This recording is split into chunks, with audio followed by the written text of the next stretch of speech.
And Ravi Ahuja will be talking to the topic of native, those again in inverted commas, native seafarers, racial management, and the problem of agency. Ravi Ahuja studied South Asian and European history as well as Indology in Heidelberg and London. He was a lecturer and researcher in Heidelberg and Berlin before he was appointed Professor of South Asian History at the School of Oriental and African Studies, University of London in 2007. In 2009, he joined the newly founded Center for Modern Indian Studies at Göttingen University as the Professor of Modern Indian History. He specializes on labor history and on the social history of infrastructure and war. His publications include several articles and chapters on South Asian maritime history, and many other topics as well, I should add, and his new monograph on racial management in the British Merchant Marine will be published in 2023. I'm going to turn over to Ravi without any further ado. Yeah. Hi, hello, and thanks for having me part of that conversation. Also meeting for the first time some of the scholars whose work I've used a lot, particularly Tabili's work. I'm very glad about that. So I had not actually prepared to talk so much about the sources that I'm using or I have been using recently, but I add a few sentences basically. So since Naina and Laura have done this extensively in their presentations. So like Naina, I was concerned to turn more, and I'm going to explain why I'm doing that, what is actually happening on board ship, and less to what is happening in the port. And for that, I was looking for other types of sources different from those that Laura has just talked about, more intensive sources that give us more idea about what is happening in the everyday on board of ship. And I've basically used for a book manuscript that I'm just about basically to really finish of two sets of sources. So one is extensive documentation of a Board of Trade inquiry about a shipping accident in 1922, which is very extensive, can be found in various archives, and which has permitted me to get a deeper insight in power hierarchies on board ship than is usually possible with the sources we are using conventionally. And the second source has been mentioned by Naina already. This is the extensive autobiography, or I should say the autobiographical writings, because it's not just one text, by Amir Haider Khan, who was a seafarer in the late 1910s and early 1920s, then became a communist militant, then spent many years in jail, and not to get insane, so he turned to writing a very detailed autobiography. And what is particularly interesting about it is that he's not avoided to write about work, about the labor process, which most of the ego documents that are preserved on Indian seafarers or non-European seafarers tend to do. It's because the experience of work was one that was denigrating, that was not basically helping with regard to one's own reputation, either in one's own family or in the neighborhood. So work on board ship would usually be left out, but Amir Haider Khan actually spent a lot of time on that. So what has usually been used, if people refer to this autobiography, is an edited version that has been published. So I want to use this version. One should go back to the manuscript, as historians actually should do. So therefore, the relevance part of the autobiographical writings to manuscript versions. And so one of my projects is actually also to get them published and get them more easily usable for scholars in the future. They are preserved at the moment separately in Pakistan and in India. Okay, so basically that just to begin this talk, but I actually wanted to talk about more methodological issues about native seafarers, racial management, and the problem of agency. I'll begin with the Asiatic agreements, excuse me, that Valerie has kindly circulated to the presenters before this meeting. So Asiatic agreements from the SS Patna of the year 1871 and the SS Bartlefrere of the year 1874.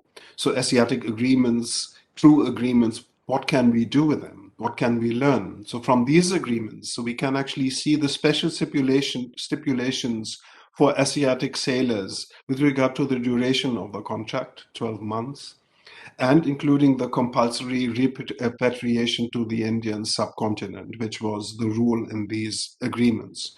So we find traces of their reduced mobility and of very particular modalities of discharge.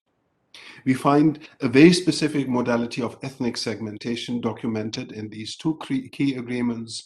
So officers and specialized workmen were European, the carpenter was Chinese on both ships, and the Deccan engine room crew were from Gujarat or from Ratnagiri districts, the stewards from Goa. There was no motley crew, not an ethnically diverse crew as would have been likely on sailing ships even in the Indian Ocean earlier. And there was not yet an ethnic differentiation between the deck crew and the engine room crew on these, according to these two agreements, as was the rule in the early 20th century. And we find, very interestingly, a comparatively high average age. And I'd be interested actually to look at more crew agreements to get a better idea of that. Such crew agreements point to structures of the labor market, and more particularly to the restrictive nature of maritime labor relations of non-European seafarers. The particularly restrictive nature of maritime labor relations, I should say, because even, of course, for European seafarers, labor relations were restricted. A thorough analysis of such agreements over a longer period could be extremely valuable for a better understanding of structural changes in these labor relations with regard to the ethnic composition, crew sizes, age structures, the duration of employment, and so on. But the emphasis on structures that is imminent in this type of sources also invites questions in regard to their limitations. To what extent can an adequate representation of the working lives and experiences of so-called native newspapers on European steamers be derived from such documents? Don't they represent the ship owner's desire for comprehensive control rather than the lived experience of maritime labor? Despite some important earlier academic and non-academic work, the social history of Indian maritime labor caught the attentions of historians more seriously from the late 1980s, early 1990s onwards. The last decade, beginning with Balachandran's monograph, Globalizing Labor, has brought forward a particularly rich crop of research publications in this field.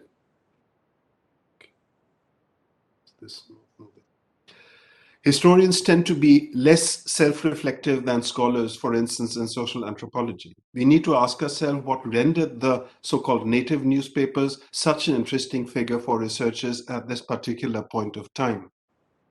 The 1990s were, of course, the heyday of neoliberal globalization, all in inverted commas, of course. That is, of highly problematic ideological constellations in the early post-war Cold War period. Central propositions in this ideological constellation were the following. There was an irreversible decline of the nation state, which raised questions regarding the relevance of research at the scale of the nation state, even for earlier historical periods.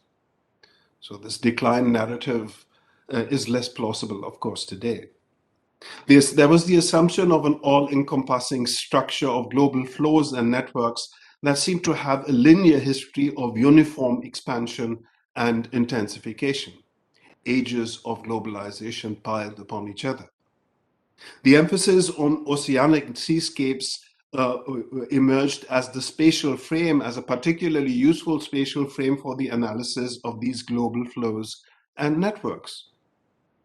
And these global flows and networks could then be interpreted quite differently by individual scholars according to the intellectual and political predilections they shared. For one, for instance, as the ultimate proof for the inevitable triumph of a liberal open society, or more specifically of libertarian individualism over a stifling etatism of the past. And alternatively, These global flows and networks could be understood as the ultimate proof for an irrepressible agency of subaltern actors that could not be grasped by grand narratives of socialism or other collectivist projects that seemed not only obsolete, but even fundamentally irrelevant as historical phenomena to mainstream ideologists after the collapse of state socialism. On this backdrop, the globally mobile and purportedly motley, multilingual and multi-ethnic crews of the merchant marine could appear as the perfect sample for researchers who attempted to connect the new narratives of global fluidity to the historiography of labor. Some of the findings that I have referred to with regard to the Asiatic crew agreements at the beginning of this talk sat somewhat uneasily with this approach. The age of so-called globalization, and more specifically, the exponential growth of transcontinental merchant shipping after the opening of the Suez Canal in 1869 went along with a decline of the motley crew and its replacement by ethnically segmented crews. The maritime labor market of the steam age was far more segmented than that of the age of sail. The exceptional global, transcontinental, and transnational mobility of seafarers went along with forms of labor contract that reduced labor mobility, especially if combined with increasingly restrictive immigration laws and an emerging global passport and visa regime. Any emphasis on such structural constraints was suspicious at the time, however. It seemed to deny agency to subaltern sailors.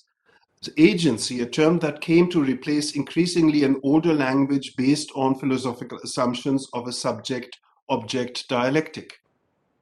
I'm not able presently to dissect the intellectual history of the agency discourse, which might well be worthwhile, but can only point at some of its ambivalences and to potential, often unintended echoes of that discourse with central propositions of neoliberal ideology.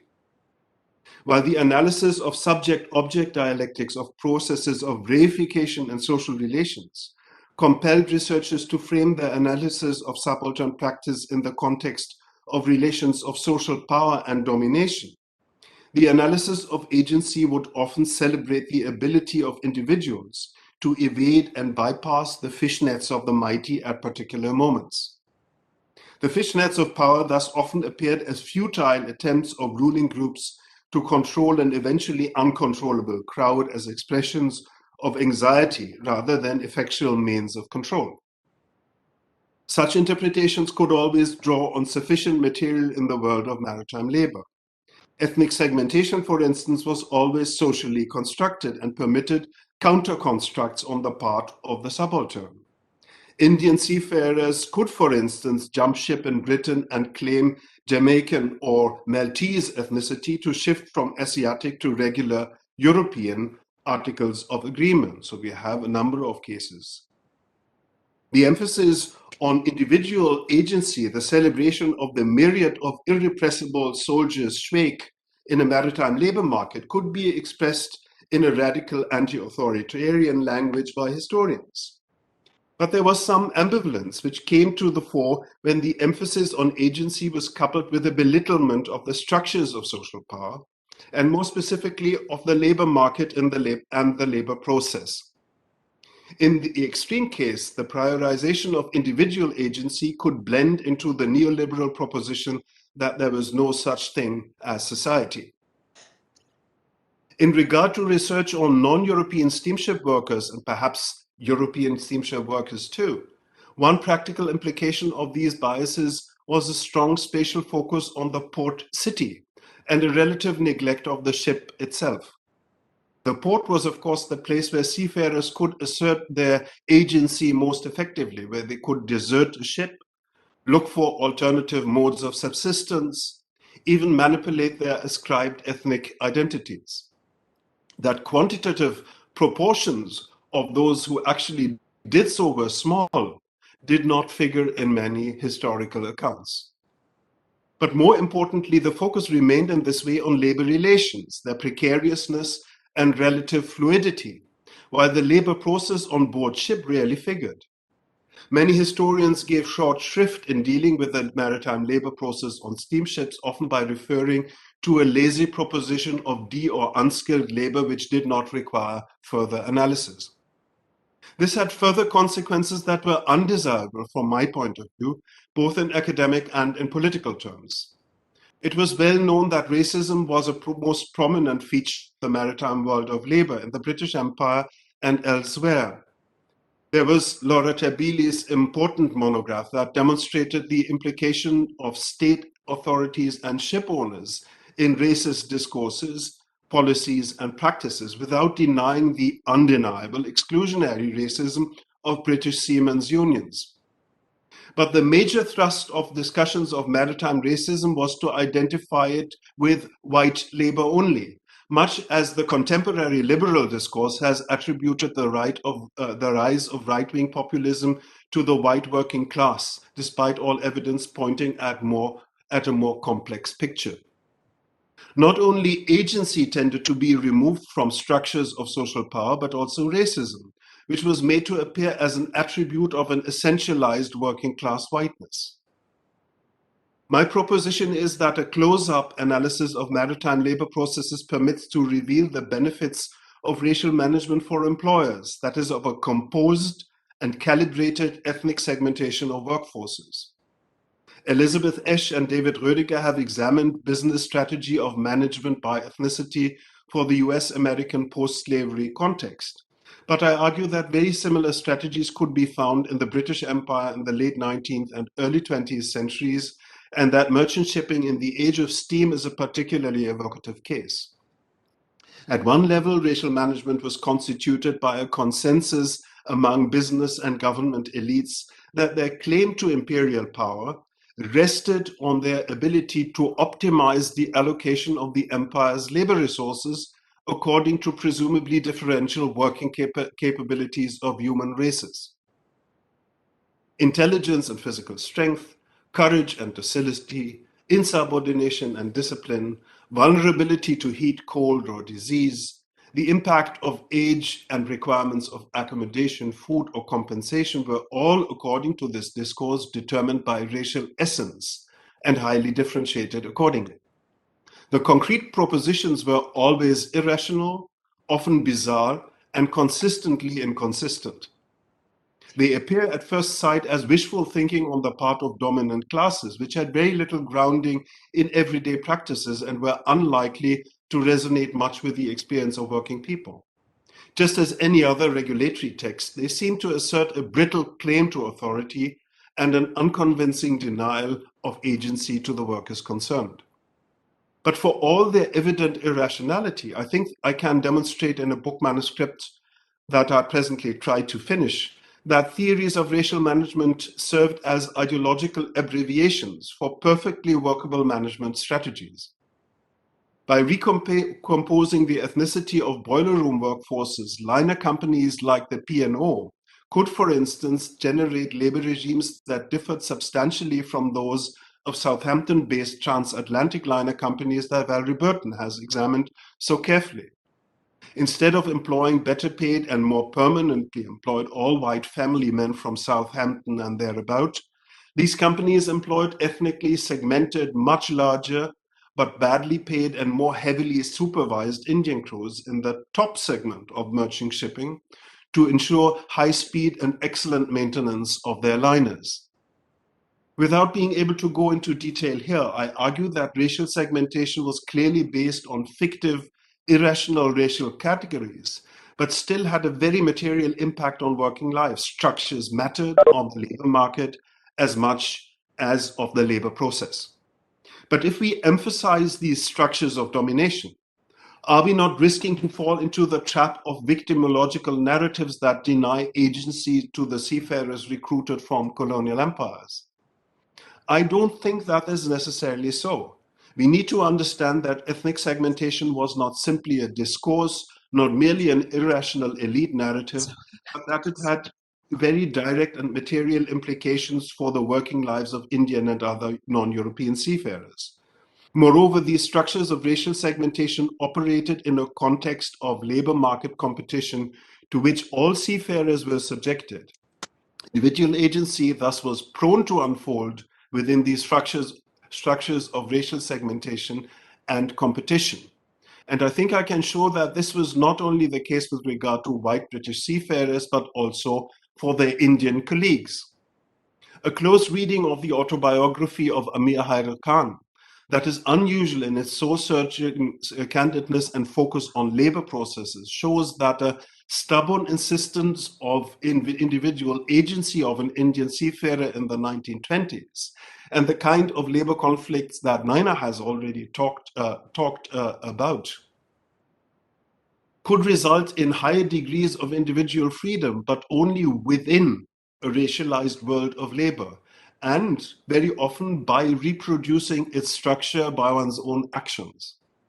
An Indian seafarer who asserted equal rights with white US American seamen was very careful, as Amir Haidar Khan self-critically reports in his autobiography, at the same time to distinguish himself, to keep a distance from his African American colleagues.